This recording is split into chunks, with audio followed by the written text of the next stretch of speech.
Mahomes in the pocket, darts it near side, caught, touchdown! Kansas City! Hollywood Brown is having a night.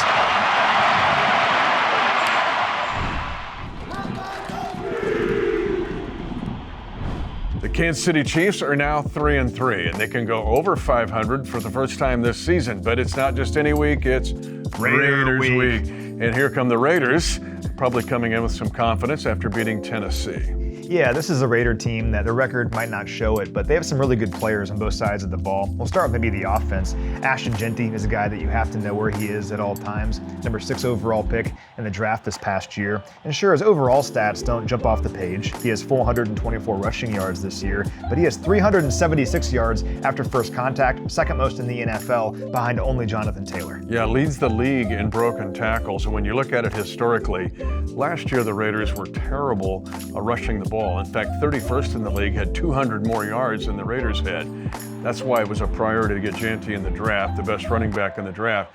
But he's done things now in his rookie year in his first 6 games that only guys like Josh Jacobs or Marcus Allen have been mentioned with. So Jeanty becomes the first focal point here. Yeah, and for the Chiefs in this game, you're coming off an awesome game against Detroit in all 3 phases. You can't let Las Vegas come in here and run the ball effectively to start the game and set the tone for them. Got to come in here if you're the Chiefs, stop the run right away.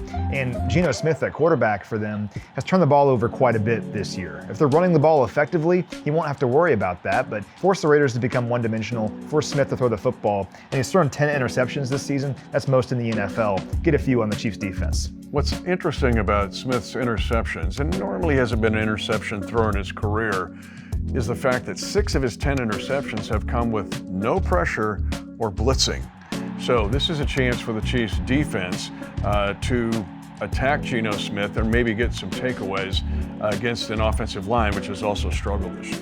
And if you look at Smith's weapons in the passing game, he has some good receivers. I think Trey Tucker is having a really nice season. And Jacoby Myers, a veteran who's been around a while, also having a nice season. Myers has 26 targets out of the slot this year. That's tied for the 3rd most of any receiver in the NFL. And he's caught 18 passes for 204 yards on those snaps, with 106 yards after the catch. When I'm looking at that, I'm thinking about what the Chiefs did with Trent McDuffie last week against Detroit. They put Trent in the slot on a season-high 17 defensive snaps in that game. I'd be interested to see what he could do against Jacoby Myers here in this one, because Trent was awesome in the slot on those snaps last week. He allowed just 1 catch for 4 yards. I'm curious if Steve Spagnuolo does a similar thing this week against Myers. But the play of Noel Williams allows that to happen. Yeah. So because Noel Williams continues to grow in his rookie year at corner, that allows McDuffie to move into the slot, where we know how effective he is, not just in coverage, but as a slot blitzer. So that will be key this week. Not sure if Brock Bowers will play or not. He had a phenomenal, historic year last year as the Raiders tight end. Michael Mayer's not bad. In fact, he had a good game against Tennessee in the last week, but you have to defend the tight end and a decent wide receiver core. Now, on the defensive side, it all starts with Max Crosby, one of the hardest guys in this league to block. He's also one of the most durable. We saw the Chiefs use a really good defensive line rotation last week against the Detroit Lions. They had to, because of what Detroit does and does well. Max Crosby does not come off the field. In this percentage of snaps, he's number 1 in the league among defensive linemen. Really hard to block. He's been a problem for the Chiefs in the past. Yeah, and if you look at the stats, the Raiders defense, at least statistically speaking, you look at it, it's the number 23 ranked scoring defense in the league, allowing 24.8 points per game. Doesn't really tell the full story though, because the Raiders offense has done the Raiders defense no favors. The Raiders defense has taken the field 13 times this year in their own territory because of turnovers on the other side. Very difficult to play good defense and stop the opponent from scoring if you're having to begin in your own territory defensively. And you laid it out. I mean, overall, they have some really good players, particularly up front. All begins with Max Crosby. He has 4 sacks this year.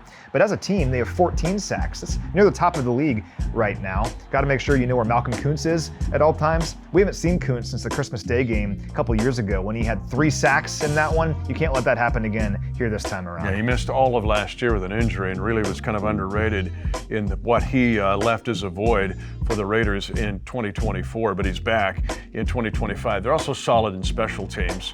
We all know Daniel Carlson, one of the better kickers in the National Football League. But this is also a game for the Chiefs of psychology.